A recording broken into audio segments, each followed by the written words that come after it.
Battletech enthusiasts. I'm going to describe here an algorithm for designing a battle module.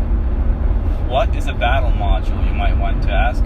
That is a group of mechs or vehicles, like perhaps a lance, but it doesn't have to be a lance, that work well together.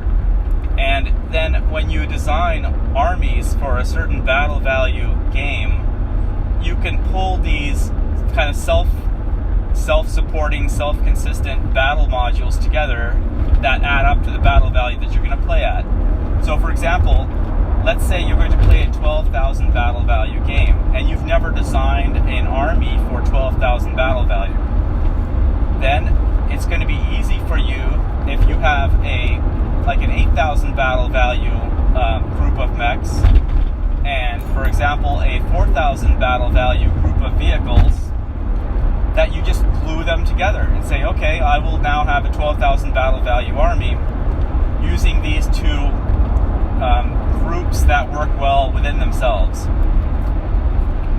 So this is the idea of the battle module. That is a certain number of battle value that you can kind of take from and glue together to create an arbitrary force.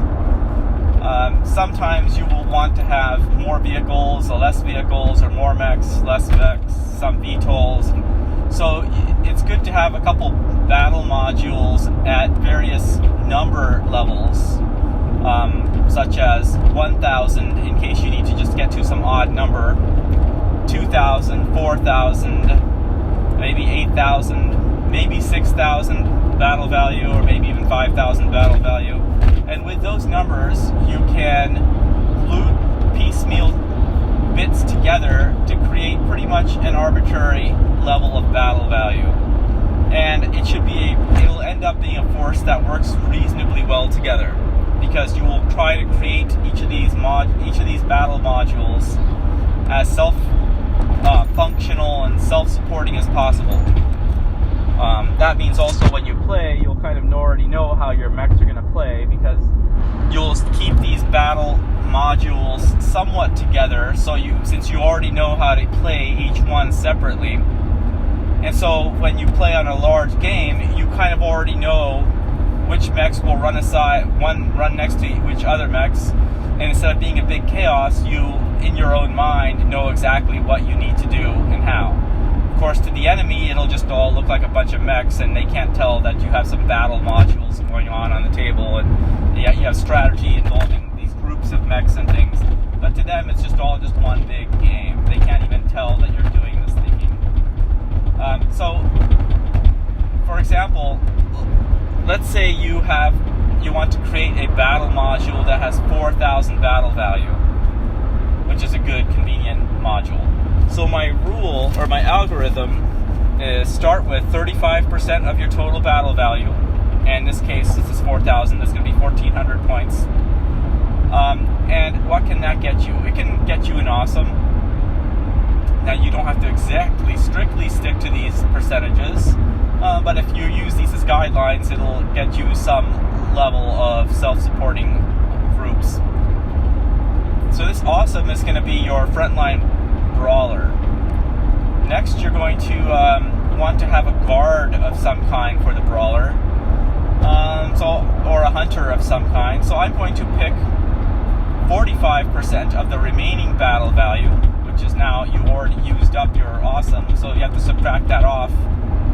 And then with that extra battle value, you'll pick, for example, a dragon. Now, after that, you'll have some remaining battle value left over. And as a rule of thumb, you could choose up to 70% of that for your third mech. But you could also split it evenly and pick less. So I'll choose to split it evenly and pick 2 spiders.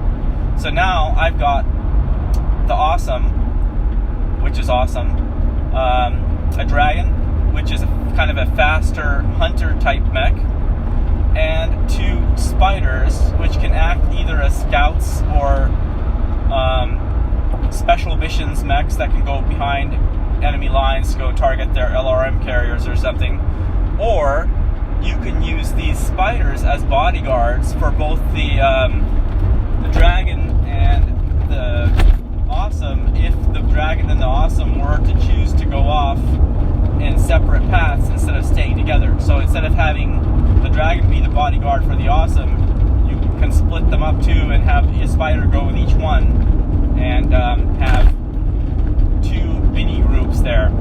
So this battle group, once you learn how to play this battle group or this battle module, you can just call upon it in future games just to, hey, I'm going to pop out this cluster, this battle module, and you can perhaps glue it on to another 4,000 point battle module, or perhaps even an 8,000 point battle module.